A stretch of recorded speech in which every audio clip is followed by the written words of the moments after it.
Welcome back to జై హో success మంత్ర.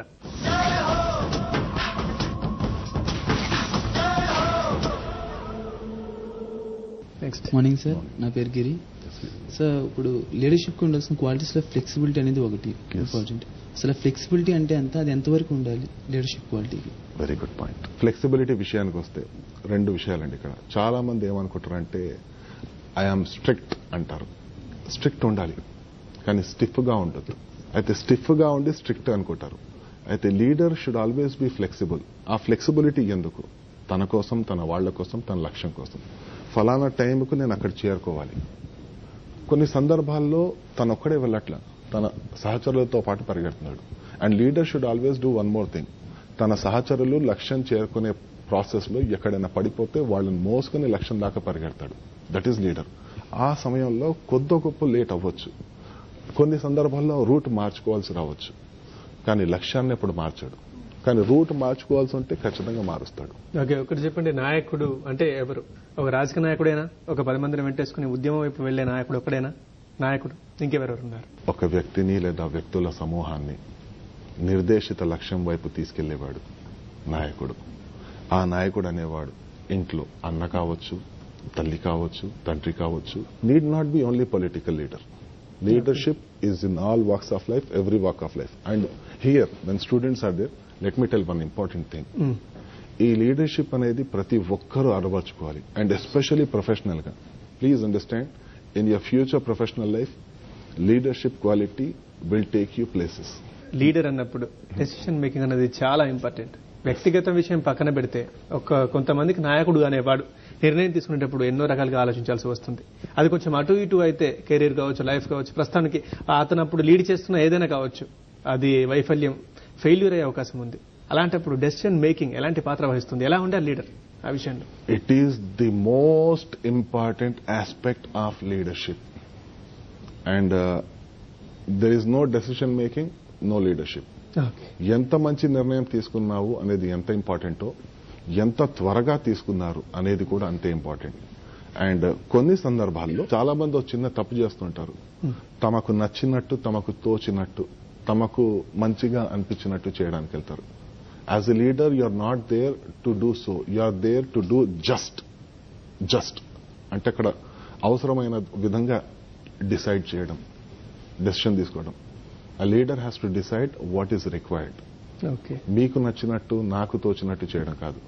ఆ సందర్భాన్ని ఆ బట్టి అక్కడ నిర్ణయం తీసుకోవాలి. గుడ్ మార్నింగ్ సార్, నా పేరు అనుష. Good morning Anusha. ఇప్పుడు డెసిషన్ మేకింగ్ గురించి మాట్లాడుకున్నాం కదా sir. So when we work in a team, అవతల వాళ్ళ బిహేవియర్ అండ్ మైండ్ సెట్ ప్రకారం కూడా మనం కొన్ని సిచ్యువేషన్స్ లో డెసిషన్ తీసుకోవాల్సి వస్తుంది. అది ఎంతవరకు ఇంపార్టెంట్ అండ్ ఎలా తీసుకోగలం ఆ సిచ్యువేషన్ లో? ఖచ్చితంగా when you are working with the team, please understand, అక్కడ టీం వాళ్లకు ముందు వాళ్ల విశ్వాసాన్ని మీరు గెలుచుకోగలగాలి. ఆ టీం మెంబర్స్ అందరికీ ఏమనిపించాలంటే, yes my leader is for me and I am for leader.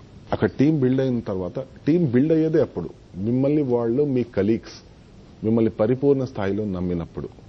And అక్కడ వాళ్లకు అనుగుణంగా నిర్ణయాలు తప్పకుండా చేయాలి. బట్ అగైన్ అది మన అనుకున్న లక్ష్యాన్ని డిస్టర్బ్ చేయొద్దు, ఓ ప్రాజెక్ట్ నుండి డీవియేట్ అయ్యేట్టు ఉండొద్దు. సార్, ఇప్పుడు డెసిషన్ మేక్ తీసుకున్నప్పుడు మనకు దాని గురించి అంటే ఒక విజన్, ముందు చూపు ఉండాలి. అదేవిధంగా ఫ్రెండ్లీ నేచర్ ఉంటేనే మనం దాని మీద డెసిషన్ మేకింగ్ తీసుకోవాలి. ఆ ఫ్రెండ్లీ నేచర్ అనేది, ఆ ముందు చూపు అనేది ఎంతవరకు ఉండాలి? ముందు చూపు అవసరమైనంత వరకు ఉండాలండి. It is as per situation. It is very very relative thing. అక్కడ పర్టికులర్ థింగ్ ని బట్టి ఎంత అవసరమో అంతవరకు ముందు చూపు ఉండాలి. Every one of your colleague should feel that you are his friend, not just a manager or a colleague. వాళ్ళందరూ మిమ్మల్ని చూసి తన స్నేహితుడిని దర్శించాలి. మిమ్మల్ని వాళ్ళకు ఫీలింగ్ కలగాలి, మీ నిశ్శబ్దాన్ని సైతం తను వినగలడు అని. కమిట్మెంట్ అనేది ఇంపార్టెంట్ లీడర్ కి. ఆ కమిట్మెంట్ అనేది ఎంత వరకు ఉండాలి? Committed is verb and leadership is all about verb. It's all about action. వ్యాకరణంలో లేకపోతే గ్రంథాల్లో, భాషల్లో లీడర్షిప్ అంటే నామవాచకం, కానీ జీవితం విషయానికి వస్తే అది పూర్తిగా క్రియ మాత్రమే. కమిటెడ్ అయి ఉండాలి. ఏదైనా సరే, ఎంతైనా సరే తన లక్ష్యాన్ని చేరుకోవాలి. అప్పట్లో ఆంగ్లేయులు మనల్ని పరిపాలించేటప్పుడు వాళ్ళు తుపాకులతో పేల్చేస్తున్నారు, లాఠీలతో కొట్టేస్తున్నారు. వాళ్ళ బుల్లెట్లు దెబ్బలు తింటూ, వాళ్ళ లాఠీలతో కొడుతున్నప్పుడు పడుతూ, వాళ్ళ హింసకు అహింసనే ప్రతి జవాబుగా ఇస్తూ స్వాతంత్ర్యాన్ని సంపాదించుకోవాలి. దాన్ని లాస్ట్ మూమెంట్ వరకు వదలలేదు Mahatma Gandhi. Till his last breath. That is called commitment and that is called committed person. Thank you Rafi గారు.